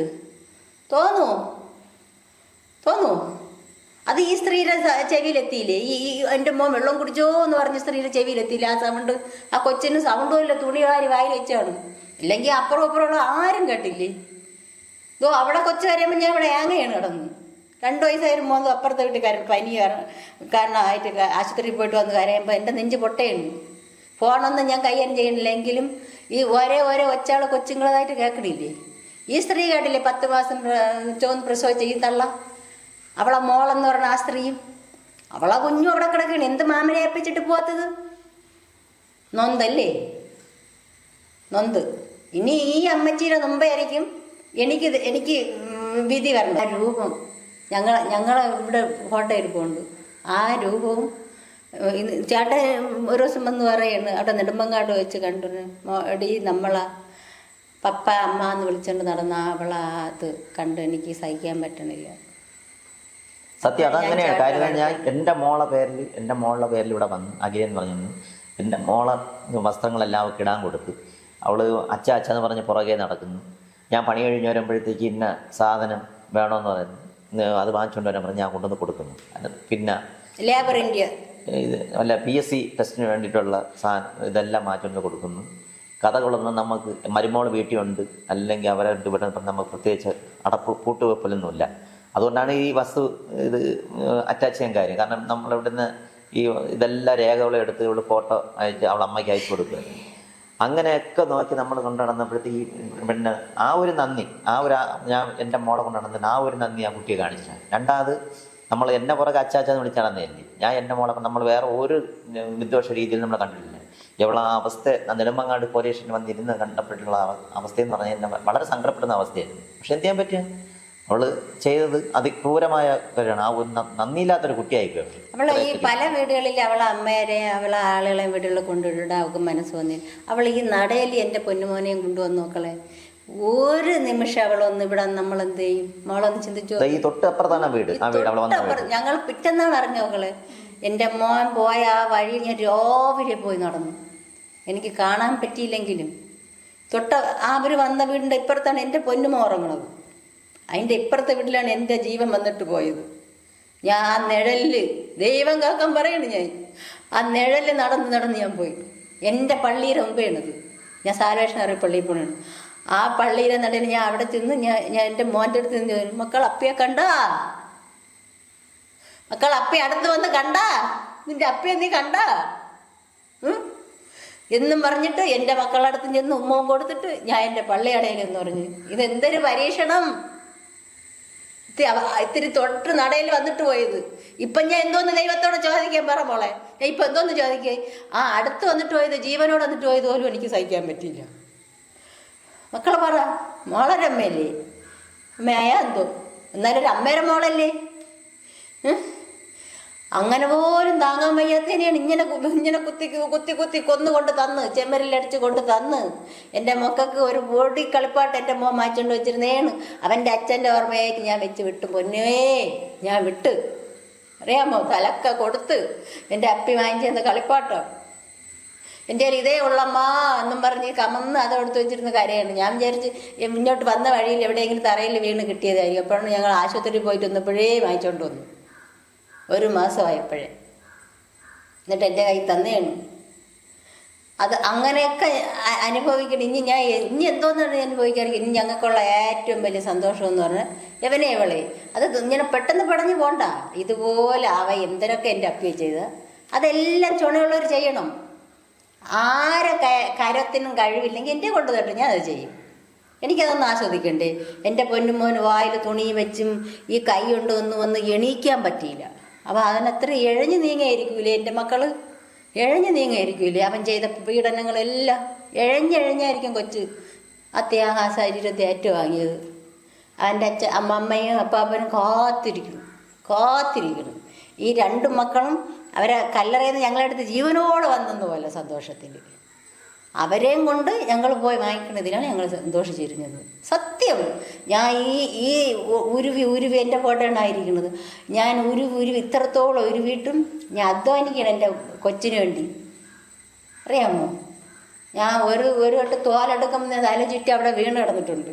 ഞാൻ ആ വേളയിൽ വീണ് കിടന്നിട്ട് എന്നെ ഒരു പാമ്പ് പോലും തൊട്ടിട്ടില്ല. ഞാൻ ബോധം തെളിഞ്ഞാണ് ഞഴിച്ച് ആ ചെമറോടുകൂടി ഇവിടെ വന്നത്, അറിയാമോ? ഞാൻ ഈ തൊട്ട് താഴെ വേളയിൽ ഞാൻ ബോധം കെട്ട് വീണ് കിടന്നിട്ടുണ്ട്. എന്നിട്ടും എൻ്റെ ഒരേ ഒരു മുഖമുള്ളൂ ഇത്. എൻ്റെ മോനെ പോലും അങ്ങനെ ഇരിക്കുകയാണ് ആ മുഖവും. മനസ്സിലായി? അമ്മമ്മ അവിടെ എങ്ങും തളർന്നില്ല. പക്ഷേ മോനും കൂടെ എന്നെ തോപ്പിച്ചളഞ്ഞു, എൻ്റെ പൊന്നുമോനും കൂടെ തോപ്പിച്ചളഞ്ഞു. ഇനി ഈ നിയമം കൂടെ ഞാൻ കാത്തിരിക്കുകയാണ്. നിയമവും കൂടെ എന്നെ തോപ്പിച്ചാൽ ഇനിയില്ല. ഇനി എന്തിന് നശിച്ച ഈ ഭൂമിയിൽ എന്തിന്? ഞങ്ങൾ ഈ സ്വത്ത് ഉള്ളത് കൊണ്ട് അവൻ ഈ നടയിൽ വന്ന് ഇതൊക്കെ കണ്ടിട്ട് അവൻ എൻ്റെ കൊച്ചിനോട് ഇത്ര ഇത് ചെയ്തത്. അവനെ എൻ്റെ മോനെ കൊണ്ട് ഒരു ഇതുമില്ല, ഞങ്ങളെ കൊണ്ടും അവൻ ഒരു ശല്യമില്ല. പിന്നെ അവൻ ഈ കൊച്ചിൻ്റെ അടുത്ത് ഇത്രയും വൈരാഗ്യം വരാൻ അത് അറിയണം ഞങ്ങൾക്ക്. ആ കാരണം എന്താ ഞങ്ങൾക്ക് അറിയണ്ടേ? അപ്പോഴും ഇവരൊക്കെ പണ്ടേ ബന്ധങ്ങളായിരിക്കുമെങ്കിൽ അല്ലേ? അല്ലെങ്കിൽ ഇവനൊരു വൈരാഗ്യം ഈ പൊന്നുമോൻ്റെ അടുത്ത് ഉണ്ടാവാൻ എന്തോന്ന് കാര്യം? ഞങ്ങളെ കൊണ്ട് ഒരു വാക്കില്ല, പ്രവൃത്തിയില്ല. ഞാൻ അവനെ കണ്ടിട്ട് പോലുമില്ല, എൻ്റെ ഭർത്താവും കണ്ടിട്ട് പോലുമില്ല. അപ്പോഴിവന് ഞങ്ങളെ ഈ കുടുംബത്തിൽ ഈ വൈരാഗ്യം വരാൻ കാര്യം എന്തൊരു? എങ്കിൽ അവ ഈ അഖില കുടുംബത്തെ ആരൊക്കെല്ലാം കുഞ്ഞുങ്ങളുണ്ട്, അത് ചെയ്യാത്തത് മോളെ. അതാണ് ഞാൻ പറഞ്ഞത്, ഇവൻ ഈ ട്രൂപ്പിന്റെ ഡ്രൈവർ ആയിരുന്നല്ലോ, ഈ ട്രൂപ്പിന്റെ ഡ്രൈവർ ആയിരുന്നു. ഈ ഡ്രൈവർ ആയിരുന്നപ്പോ തന്നെ ഇവരുമായിട്ട് എന്തെങ്കിലും ലിങ്ക് ഉണ്ടായിരുന്നിരിക്കും. ആര്? അഖിലയും അഷ്കറും തമ്മിൽ.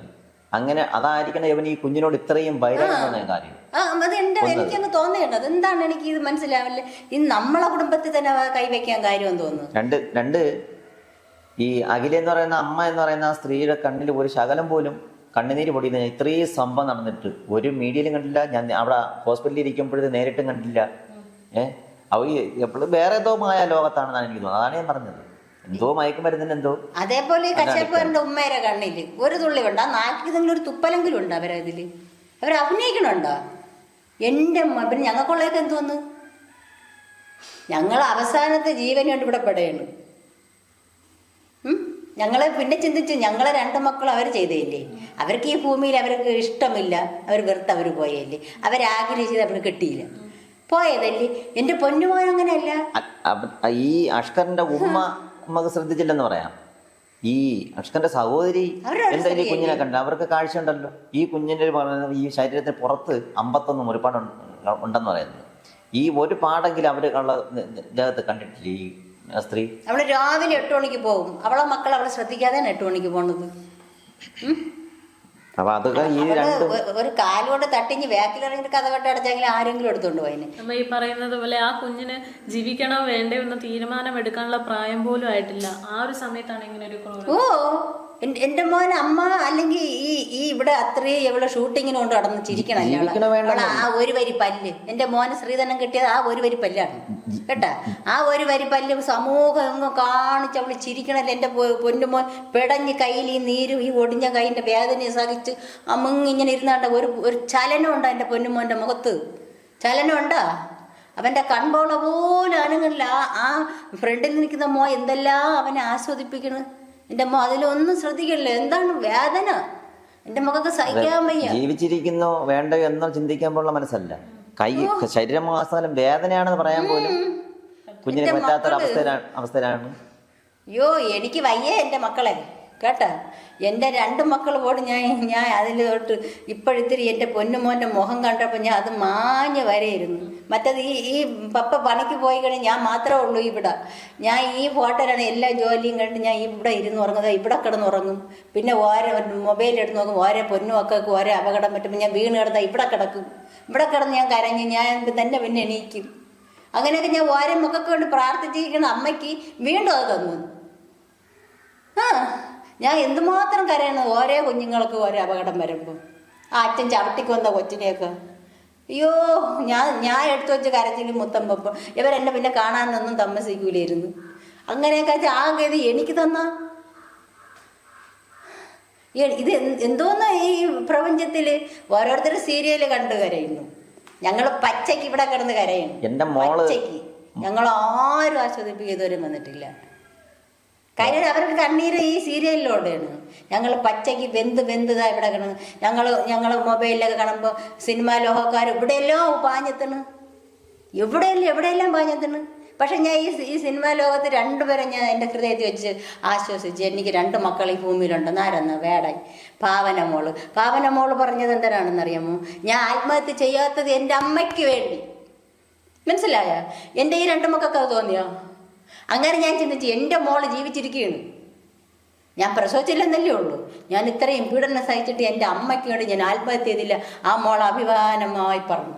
അതെൻ്റെ ഹൃദയത്തിൽ ഞാൻ സൂക്ഷിച്ച് വെച്ചിട്ട് എൻ്റെ മോളായിട്ട് ഞാൻ അവളെ എൻ്റെ ചിത്രീകരിച്ച് ഞാൻ വെച്ചിരിക്കുകയാണ്. അതുപോലെ വേണേ അവ എന്തെല്ലാം ത്യാഗം സഹിച്ചു വന്നിട്ടും അവ ആത്മഹത്യ ചെയ്തില്ല.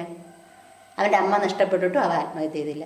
പട്ടിണിയിലും ദാരിദ്ര്യത്തിലും ആഹാരമില്ല വസ്ത്രമില്ലാതെ എന്നിട്ടും അവ ആത്മഹത്യ ചെയ്തില്ല. അവൻ പോരാടി ഇതുവരെ എത്തിയില്ലേ.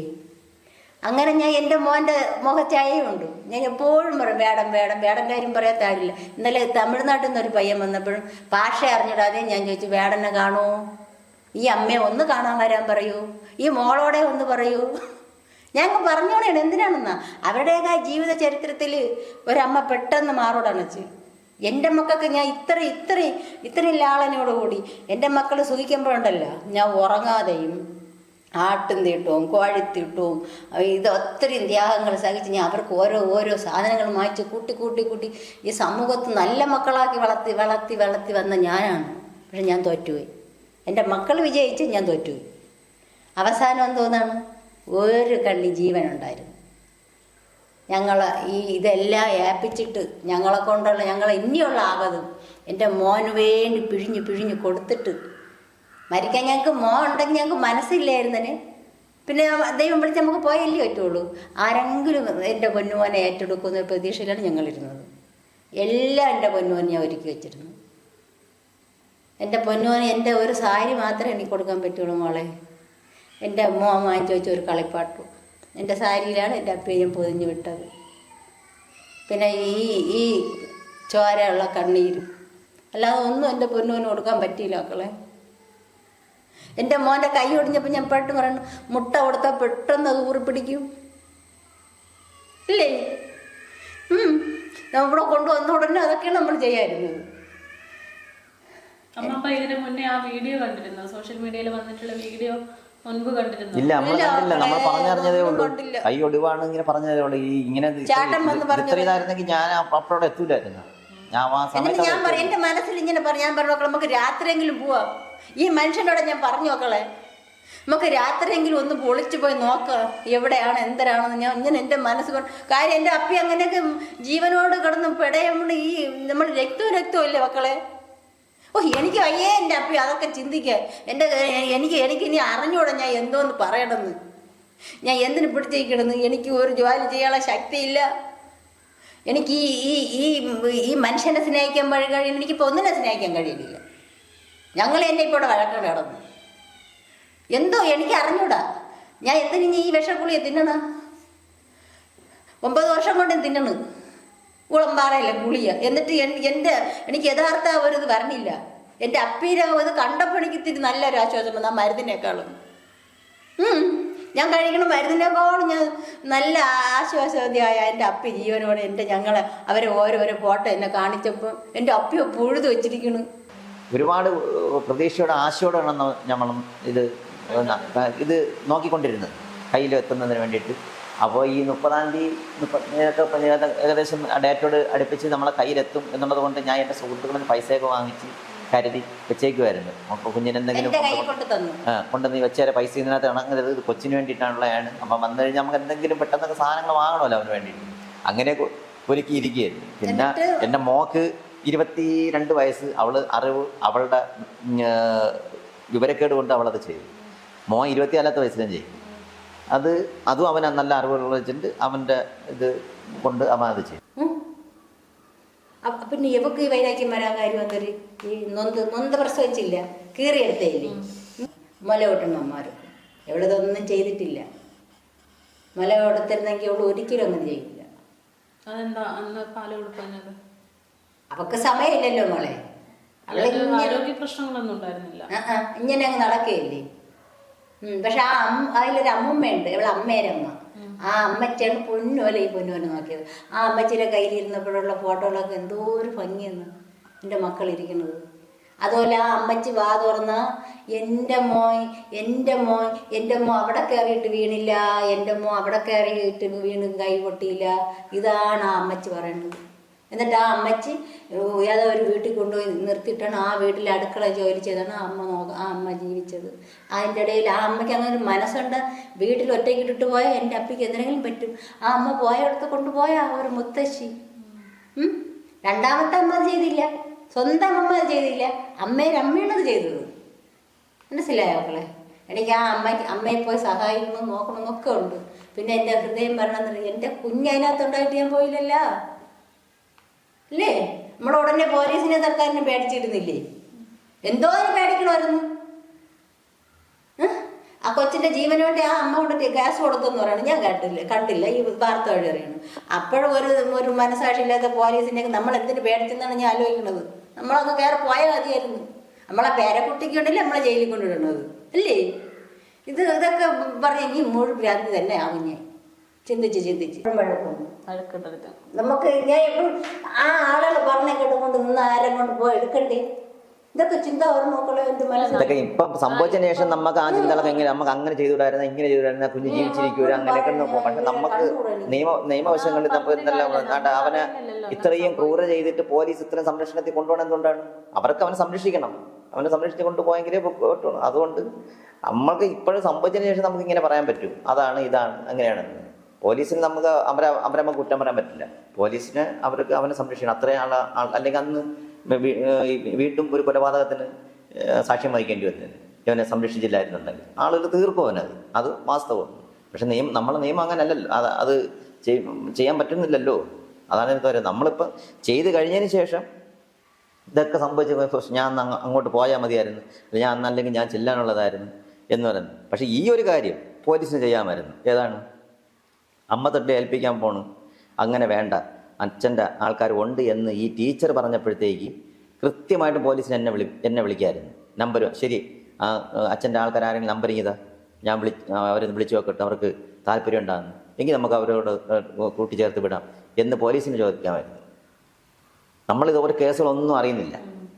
നമ്മൾ ചെല്ലുമ്പോഴത്തേക്ക് ഞാൻ അവിടെ കേസുകൊണ്ട് ചെല്ലുമ്പോഴാണ് ഇപ്പോഴാണ് വരണത്, കുഞ്ഞ് മരിച്ചതിന് ശേഷമാണ് വരുന്നത് എന്നൊക്കെ പറഞ്ഞ് പോലീസിന് നമ്മളോട് കയറാം, നമ്മളോട് അവർക്ക് ഷൗട്ട് ചെയ്യാൻ പറ്റും. പക്ഷെ എന്തുകൊണ്ട് പോലീസ് അന്ന് അവർ നമ്മളെക്കാളും ബുദ്ധിയുള്ളവരല്ലേ അവർക്ക് എന്താ അന്ന് അവർ പ്രവർത്തിച്ചില്ല. എൻ്റെ നമ്പർ നിങ്ങൾക്ക് ഇങ്ങിതാ, ഞാൻ വിളിച്ച് ചോദിക്കട്ടെ എന്നാൽ ചോദിച്ചത് കൃത്യമായിട്ടും ഈ സംഭവങ്ങളൊന്നും ഉണ്ടാവില്ലായിരുന്നു. ഈ നമ്മളോട് പോലീസ് സ്റ്റേഷനിൽ പറഞ്ഞ അമ്മയില്ലേ ഇപ്പം മോളോട് പറഞ്ഞ അവർ ഈ കുഞ്ഞിന് ഇത് ഇതുവരെയും വന്നില്ലെന്ന് അവരത് മറന്നുപോയി. അവർ പറഞ്ഞ നിയമം അവർ മറന്നു, ഞങ്ങൾ മറന്നില്ല. അവരാണ് പറഞ്ഞത് ഞങ്ങളെ കൊണ്ട് ഒരു ശല്യം അങ്ങോട്ട് ഉണ്ടാവരുത് ഇല്ലേ. പിന്നീട് അവർക്ക് കേസ് കൊടുക്കുമല്ലോ, കാരണം നമ്മൾ ഓടിച്ചെല്ലണമെന്ന് പറഞ്ഞ് അവർക്ക് കേസ് കൊടുത്തുകൂടി. അത് ഭയന്നാണ് ഞങ്ങൾ പോകാത്തത്. രണ്ടിടത്ത് ഞങ്ങൾ ഓരോരോ ഭാഗങ്ങൾ അവർ ശരിയാണെന്നുള്ള രീതി സമർത്ഥിക്കാൻ വേണ്ടി പലതും പറയും. ഇപ്പൊ തന്നെ ഇത്രയും ഒരു കൃത്യം ചെയ്തിട്ട് അഷ്ടറിന്റെ ഈ പ്രതിയുടെ ഉമ്മ പറയുന്നത് കേട്ടില്ലേ? പ്രതിയുടെ ഉമ്മ എന്താണ് പറയുന്നത്? അവർക്കുള്ള മോന് വെള്ളം കുടിച്ചോ, അവൻ മുതുകത്ത് അടി കൊണ്ട്, ഇങ്ങനെയൊക്കെയാണ് അവർ പറയുന്നത്. ഇത്രയും ഈ കുഞ്ഞിനെ ശരീരത്തിന്റെ ഭാഗ്യ ഭാഗത്ത് 51 ആന്തരിക ഭാഗത്ത് 40 മുറിവുകളുള്ള ഈ കുഞ്ഞ് അവർക്ക് ഇതൊന്നും ഒരു പ്രശ്നമല്ല. അവര് ശരിക്കും പറഞ്ഞ ഞാൻ പറഞ്ഞില്ലേ, അവരൊക്കെ ക്രിമിനൽ മൈൻഡ് ഉള്ളവരാണ്. ക്രിമിനൽ മൈൻഡുള്ളതാണ് ആ സ്ത്രീയും ആ 2 സ്ത്രീകളും. അതായത് അവന്റെ ഉമ്മയും സഹോദരിയും അതേ ബ്ലഡാണ് ഇവനും ഉള്ളത്. എനിക്ക് സങ്കടം പറഞ്ഞ ആ സ്ത്രീകളുടെ ബ്ലഡാണ് ഇവനുള്ളത്. കാര്യം എന്റെ മോളെ പേരുള്ളതുകൊണ്ടാന്ന് അവനും ഇതേപോലെ തന്നെ അതേപോലെ തന്നെ അവൾ എങ്ങനെയൊന്നുമല്ല. അവൾ ഇപ്പോഴാണ് ഈ കവളൊക്കെ ഒട്ടി ഇത്രയും കോലമായത് ഇവിടുന്ന് പോയതിനു ശേഷമാണ്. അവള് നല്ല രീതി നമ്മളെ മോളെ നല്ല നല്ല ചുണക്കുട്ടിയായിട്ട് തന്നെ അവൾ നിന്നത്. നല്ല രീതി ഇപ്പോഴാണ് അവളായി കോലം കെട്ടവളായത്, നല്ല കോലം കെട്ടവളായത്. അവൾക്ക് വീട്ടിൽ ഇരുന്ന് ആഹാരം കഴിക്കാതെ ഞാൻ പണി കഴിഞ്ഞ് വരുമ്പോഴത്തേക്ക് അവൾ എന്നെ വിളിച്ച് പറയും ഇന്ന സാധനം വേണം, ഇന്നത് വേണം എന്ന് പറഞ്ഞുകൊണ്ടൊക്കെ ഞാൻ മാറ്റിക്കൊണ്ടു കൊടുത്തത്. ആ ഒരു നന്ദിയെങ്കിലും ഈ കുട്ടി കാണിക്കാത്തത്. എൻ്റെ മോന അവന് വേണം. അവരോട് പല പ്രാവശ്യം പോകുമ്പോൾ കുശുമ്പെന്ന് എനിക്ക്.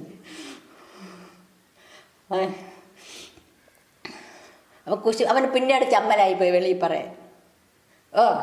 ദൈവം അവനെ കാണിച്ചു കൊടുത്തപ്പോഴേ അവൻ ഈ അമ്മ പറഞ്ഞത്, ഒരു അമ്മ മക്കളെ തുലയ്ക്കാൻ പറയൂ, ഒന്ന് ശ്രദ്ധിക്കണേ എന്ന് പറയുമ്പോൾ എന്നിട്ടോട് അത് അഖിലയുടെ പറഞ്ഞു കൊടുക്കും.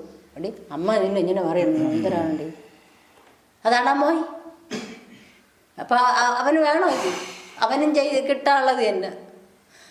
അവൻ അന്നൊന്നും നേരെ ശ്രദ്ധിച്ചിരുന്നെങ്കിൽ ഇവളിത്ര വളരുമായിരുന്നു.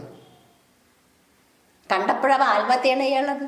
എന്നോടൊപ്പം നിൽക്കും. ഈ കൈയൊടിഞ്ഞ സംഭവങ്ങളൊക്കെ നമ്മൾ പിന്നെയാണ് വരുന്നത്. അപ്പം നമ്മളുടെ കൂട്ടുകാർ അറിഞ്ഞപ്പോഴും ഇങ്ങനെയാണ് പറഞ്ഞത്. അവർ പക്ഷേ അമ്മന്നെ നമ്മളങ്ങ് പോയാൽ മതിയായിരുന്നു എന്നൊക്കെ ഇപ്പോഴാണ് നമുക്ക് തോന്നുന്നത്.